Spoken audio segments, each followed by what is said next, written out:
Okay mga tropa, October 13, 2024 nang muli nga po nating makitang lumaban sa ibabaw ng ring si former 3 Division World Champion Janriel Casimiro kontra nga po kay Saul Sanchez.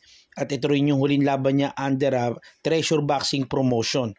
So, 9 na buwan ang nakalipas, hindi nga po muling lumaban pa itong si Janriel Casimiro.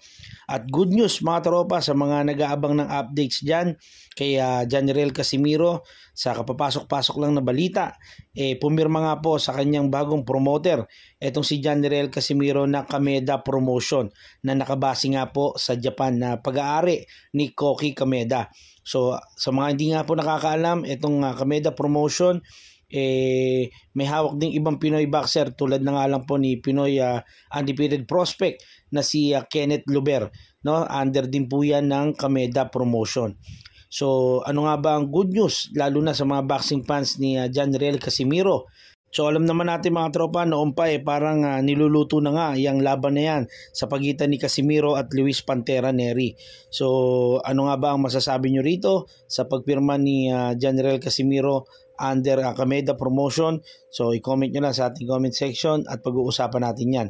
So sa ibang banda naman mga tropa, matapos nga po ang magandang pinakita ni 8 Division World Champion Manny Pacquiao sa kanyang naging laban kontra kay WBC Welterweight Champion Mario Barrios na nauwi nga po sa draw.